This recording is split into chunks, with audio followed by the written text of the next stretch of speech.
Bonjour. Beaucoup de chrétiens et de chrétiennes veulent approfondir leur relation avec Dieu, mais sur le chemin de l'approfondissement de la connaissance du Seigneur, la difficulté surgit quand il est question de prier. Comment prier? Quand prier? Combien de temps donner à la prière? Que faire dans la prière? La prière est parfois dure, elle est parfois sèche. On n'est peut-être pas toujours concentré pour prier, on a l'impression de ne pas toujours bien faire sa prière. Certains pensent que la prière n'est pas fructueuse quand elle n'est pas bien faite ou intellectuellement bien satisfaisante. Et donc tout l'enjeu pour nous, c'est de redécouvrir des fondamentaux sur la prière.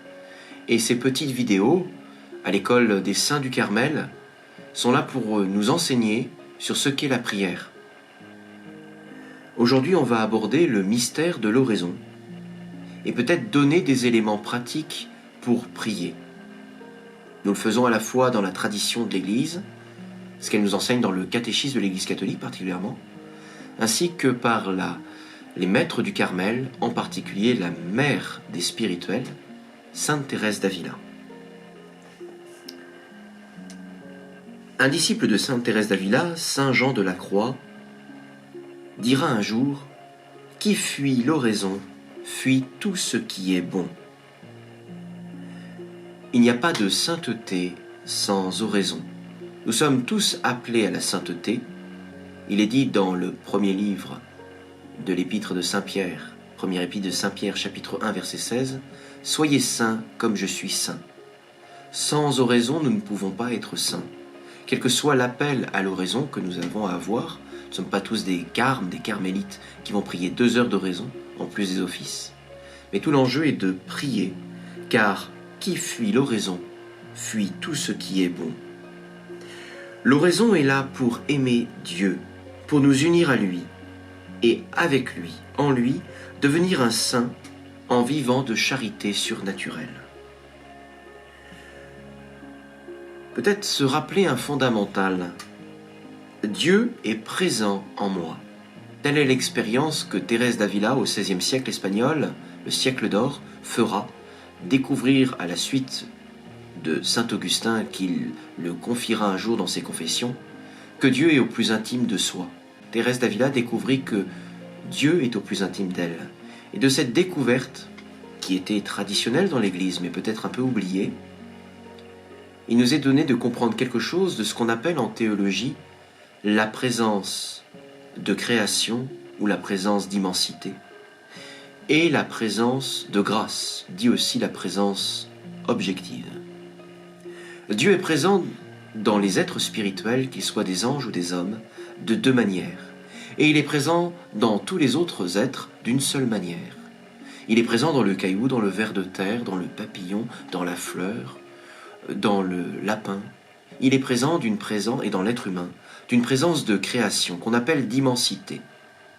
C'est-à-dire qu'en tant qu'il est créateur, il est présent à chaque atome, chaque parcelle de l'existence du monde visible et invisible, puisqu'il a créé cet univers et qu'il le soutient dans l'existence. Thérèse d'Avila reprend une parole traditionnelle, Dieu est présent par sa présence, par sa puissance et par son essence. Il est présent d'une présence comme un roi qui voit son royaume d'un simple regard. Dieu voit chaque atome. Dieu connaît chaque être dans la profondeur de son être, en tant qu'il est le Créateur. Dieu est présent d'une présence de puissance en tant qu'il gouverne chaque chose par les lois naturelles, et chaque être par les lois naturelles. Et Dieu est présent par son essence dans chaque chose, parce qu'il donne l'existence, et il soutient chaque chose dans l'existence. C'est une conséquence de ce que l'on appelle dans la création continue, et Dieu crée l'univers et il le maintient dans l'existence. Création continue. Ainsi, ça, la présence d'immensité, parce que Dieu est partout présent. En réalité, l'espace et le temps est contenu en Dieu et nous sommes soutenus par Dieu en nous. Présence d'immensité, présence de création. Tous les êtres l'ont. Mais il y a aussi une autre forme de présence, qui est la présence qu'on appelle présence de grâce, ou présence objective. Celle-ci n'est pas simplement la présence du Créateur avec sa créature, qui la soutient dans l'existence, mais la présence de Dieu Trinité avec son Fils, adopté en Jésus-Christ, par la grâce. Cette présence est donnée aux anges, par la grâce, s'ils reçoivent la grâce, et elle est donnée aux êtres humains, s'ils reçoivent aussi la grâce. Et donc en nous, il y a la présence de création, d'immensité, mais la présence objective aussi, c'est que Dieu réside par sa grâce en nous, et il y demeure. La Trinité habite en moi. Je suis le temple de l'Esprit Saint. C'est ce qu'on appelle l'inhabitation trinitaire. Ce mystère est très déployé par Thérèse d'Avila dans son livre des Demeures, le château intérieur, et c'est aussi très développé, entre autres, par la récente sainte de Dijon, sainte Élisabeth de la Trinité, qui vivait cachée dans la Trinité en elle. Et d'une certaine manière, la plus simple forme d'oraison, c'est de rencontrer Dieu avec la grâce de Dieu en nous. Dieu habite en nous. Il est présent dans toutes choses, mais il habite par la grâce en nous. Et je peux rencontrer mon Père, je peux rencontrer mon Seigneur et l'Esprit Saint qui habite en moi. Et donc tout l'enjeu sera de demeurer comme le dit le Christ. Demeurez en moi comme moi en vous, dit-il en Jean chapitre 15 verset 4. Et il dira aussi, si vous ne demeurez pas en moi, vous ne pouvez rien faire. Un homme contemporain qui vit dans un rythme effréné, où l'efficacité est la dictature du moment, où il faut être le plus rentable, pourrait dire, mais je fais plein de choses sans le Christ. Ce verset n'est pas vrai. Si vous ne demeurez pas en moi, vous ne pourrez rien faire. Mais le Seigneur pourrait lui rétorquer, tu fais peut-être plein de choses, mais les choses ne sont pas fécondes. Parce que la vie chrétienne n'est pas de faire beaucoup de choses. Il y en a qui en font beaucoup, il y en a qui en font peu. La vie chrétienne, ce n'est pas l'efficacité, d'abord c'est la fécondité. Et la fécondité, c'est la surnaturalisation de mes actions, unies à Dieu. Et pour cela, en vivant de charité. Et où trouver la charité surnaturelle, sinon dans l'oraison. Qui fuit l'oraison, fuit tout ce qui est bon, a dit Jean de la Croix. L'oraison est ce fameux puits où nous plongeons, comme la Samaritaine, pour rejoindre Dieu. Et Dieu, à ce moment-là, nous irrigue de sa grâce, présence objective, présence de grâce, et le reste de notre vie, nos actions sont irriguées par la grâce sacramentelle et la grâce de l'oraison. Thérèse d'Avila donnera une définition à l'oraison, cette forme la plus simple de la prière, où il y a différentes formes de prière dans l'Église, on en parlera plus tard, mais l'oraison étant la plus simple, Thérèse d'Avila la définira, cette grande sainte qui est née en 1515. Elle dira, ce qui sera repris dans le catéchisme de l'Église catholique, elle le dira dans le livre de la vie, chapitre 8.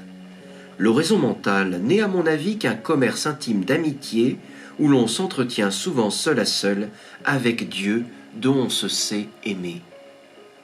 Si nous nous arrêtions sur les parties de cette définition classique connue dans la tradition de l'Église, nous avons là un secret pour l'oraison. L'oraison est une activité mentale. Nous verrons de quoi il s'agit plus précisément plus tard. L'oraison mentale n'est à mon avis qu'un commerce d'amitié. Alors le langage peut nous sembler un peu désuet, mais le commerce d'amitié fait référence à la définition philosophique de l'amitié dans l'éthique à Nicomaque, c'est-à-dire un échange entre deux personnes, un commerce d'amitié, et un échange intime entre deux personnes. Le Christ n'a-t-il pas dit en Jean chapitre 15 « Je ne vous appelle plus serviteur, mais ami » où l'on s'entretient souvent seul à seul. L'oraison, c'est un peu comme l'exercice de l'amitié, on pourrait dire, il faut l'entretenir. Plus on pratique l'oraison, plus on fait oraison, plus notre oraison deviendra facile. La vertu du priant se déploie. En théologie spirituelle, on appelle ça l'habitus, où l'on s'entretient souvent seul à seul. L'homme est un mystère de solitude. Même s'il est dit dans l'Écriture que l'homme, il n'est pas bon que l'homme soit seul, même s'il est à l'image de la Trinité un être personnel, il y a quelque chose qu'on ne peut pas transmettre aux autres, c'est notre union à Dieu. On peut transmettre le catéchisme, la foi chrétienne, mais notre union est personnelle, parce que nous sommes uniques aux yeux de Dieu. Nous sommes un mystère de solitude, et nous avons à rejoindre celui qui est le seul par excellence, le mystère des mystères, qui est Dieu. Comme le disaient encore les maîtres du Carmel, solo con el solo, seul avec le seul. Et la fin de la définition nous donne quelque chose de fondamental qu'il est bon de se rappeler quand on va prier. L'on s'entretient souvent seul à seul avec Dieu dont on se sait aimer. Le premier qui aime, ce n'est pas nous.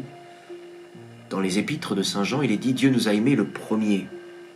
L'acte de nos raisons, nous verrons, c'est de reconnaître que Dieu nous aime le premier et d'accueillir son amour, de nous laisser regarder par celui qui nous regarde. Ce n'est pas d'abord faire des choses pour Dieu, c'est consentir, accepter, accueillir ce que Dieu donne. Ainsi, l'oraison est d'abord un don de l'amour de Dieu à recevoir. L'activité chrétienne dans l'oraison, et nous verrons, ce n'est pas d'abord une technique. Il y a des méthodes d'oraison, il y a des grandes traditions d'oraison, oraison ignatienne, oraison carmélitaine, oraison à l'école française, oraison sulpicienne. Il y a les méthodes de lectio divina, il y a l'adoration, il y a les oraisons vocales, il y a la prière personnelle, la prière communautaire, il y a la liturgie, il y a des gradualités de prière, prière de bénédiction, d'intercession, d'action de grâce, etc. Mais dans toutes ces formes-là, il y a quelque chose d'un point fondamental, c'est que c'est un don à recevoir avant d'une méthode ou d'une tradition à accueillir. C'est d'abord un don fondamental et un don qui se reçoit dans l'expérience théologale du baptisé, dans l'expérience de notre baptême. Pour vivre l'oraison, nous devons vivre de foi, d'espérance et de charité. Ce n'est pas d'abord les qualités humaines, ce n'est pas d'abord les qualités intellectuelles qui font la brillance, la valeur, la qualité d'une oraison. Sinon, il y aurait des injustices. Il y en aurait qui seraient plus doués manuellement, il y en a qui seraient plus doués pour l'oraison, comme il y en a qui sont plus doués pour les choses intellectuelles. Ce n'est pas de cet ordre-là. Devant Dieu, nous sommes tous égaux, puisqu'il s'agit de recevoir dans l'oraison le don de Dieu par l'activité théologale de foi, d'espérance et de charité. Et c'est le fondamental. Quand l'Église nous dit que l'oraison est l'élévation de l'âme vers Dieu, elle comprend que c'est l'élévation de l'âme vers Dieu par les vertus théologales. Le bienheureux Père Marie-Eugène de l'Enfant Jésus, disciple de Sainte Thérèse de l'Enfant Jésus, de Jean de la Croix et de Thérèse d'Avila, disait que nous avons 3 antennes pour nous connecter avec Dieu. Ces antennes génèrent des actes théologaux. C'est la foi, l'espérance et la charité. Nous permet de capter Dieu. Et nous avons à les exercer dans notre vie, mais de manière particulière pendant l'oraison. La première, c'est l'acte de foi. L'importance de l'acte de foi parce que Dieu est présent. Je me rends présent à celui qui me précède et qui est présent. Présent dans toute la création, présent en mon âme par sa présence de grâce et qui m'attend. La deuxième chose, c'est l'acte d'espérance. C'est reconnaître que Dieu va agir. On verra, Dieu est le premier acteur de l'oraison. Et si Dieu va agir, de sa présence agissante dans mon oraison, il va la conduire, quels que soient les hauts et les bas, quels que soient les moments de consolation, de sécheresse, ou même les tentations. Dieu va conduire mon oraison. N'a-t-il pas dit dans le psaume, il est le bon pasteur, le berger?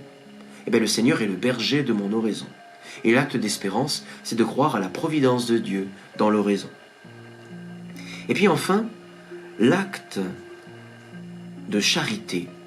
On l'oublie parfois, nous ne prions pas simplement pour aimer les autres, nous prions d'abord pour aimer Dieu. Et la première chose, comme nous sommes des créatures et des fils de Dieu, la première chose, c'est de recevoir l'amour trinitaire dans l'oraison. C'est pour ça que l'oraison est un don, c'est qu'on reçoit d'abord l'amour de Dieu, et dans l'amour de Dieu, et dans l'acte de foi et d'espérance, nous répondons à l'amour de Dieu. Et nous remplissons ce commandement dans l'oraison de manière la plus absolue. Tu aimeras le Seigneur ton Dieu de tout ton cœur, de toute ton âme, de toute ta force. Dieu est le premier objet de mon amour, et dans l'oraison, je l'aime. Ainsi, il est bon parfois de s'ennuyer dans l'oraison, Dieu fait sentir cela, pour que nous puissions mieux l'aimer. Je ne cherche pas les consolations, les cadeaux de Dieu d'abord, mais je cherche à aimer Dieu pour lui-même. Jean de la Croix enseigne qu'il faut savoir se détacher des grâces que nous recevons, pour nous attacher dans l'acte de foi et de charité seulement à Dieu seul. Je cherche celui que mon cœur aime, dirait le Cantique des Cantiques, en chapitre 1, verset 7. Ainsi l'oraison peut des fois se simplifier et devenant simplement un élan vers Dieu, un simple regard vers Dieu. Il y a des dispositions fondamentales à avoir pour prier. C'est d'abord l'humilité. L'humilité qu'on va reparler dans les triptyques, que ce soit du côté du Père Marie-Eugène ou que ce soit de Sainte Thérèse d'Avila, tous deux disent que l'humilité est fondamentale. Et c'est ce que retient notre Mère l'Église dans son catéchisme au numéro 2559 quand elle dit « L'humilité est la base du fondement de la prière. » L'humilité, fondement de la prière. En réalité, j'ai dit que ce n'était pas une technique, mais un don à recevoir, parce qu'il est dit en Romains 8, « Nous ne savons pas prier comme il faut, c'est pourquoi l'Esprit Saint vient au secours de notre faiblesse. Le Maître intérieur nous apprend à prier en nous. » Et c'est un don à recevoir. C'est comme les apôtres qui vont dire au Christ, « Seigneur, apprends-nous à prier » en le voyant prier. Et le Seigneur les enseignera ce jour-là à dire le Notre Père, ce qu'on appelle l'oraison dominicale, la prière du Seigneur. Et nous savons, dans la grande tradition de l'Église, que les catéchumènes ne peuvent enfin réciter le Notre Père, la restitutio de l'oraison dominicale, qu'à la veillée pascale, le jour où ils sont baptisés, parce qu'ils ont reçu le Saint-Esprit, qui prie en eux, de manière à prier de manière juste, vraie, dans les vertus théologales, la prière du Seigneur. Et donc c'est un don à demander, et même si nous sommes baptisés, nous avons sans cesse à demander l'Esprit Saint pour nous. Dans cette première vidéo, je voudrais terminer en vous disant « Demandez beaucoup ». Le Seigneur a dit « Demandez-vous et vous trouverez. Frappez, on vous ouvrira. Cherchez et vous trouverez ». Le Seigneur veut nous donner le don de l'oraison. Il faut lui demander « Seigneur, renouvelle ma prière ou apprends-moi à prier. Donne-moi l'esprit de prière. » L'oraison, dit l'Église, est un don, une grâce. Elle ne peut être accueillie que dans l'humilité et la pauvreté. Et parfois, si nous ne savons plus prier, c'est que le Seigneur veut approfondir notre prière, veut nous purifier. Et ces sécheresses, en apparence, nous verrons, c'est les formes de sécheresse, c'est là pour nous aider à être plus mendiants. Saint Augustin a dit un jour, « L'homme est un mendiant de Dieu. Si tu as soif, tu boiras l'eau de la grâce dans l'oraison. » Gloire soit au Père, au Fils et au Saint-Esprit, comme il était au commencement, maintenant et toujours, et dans les siècles des siècles. Amen.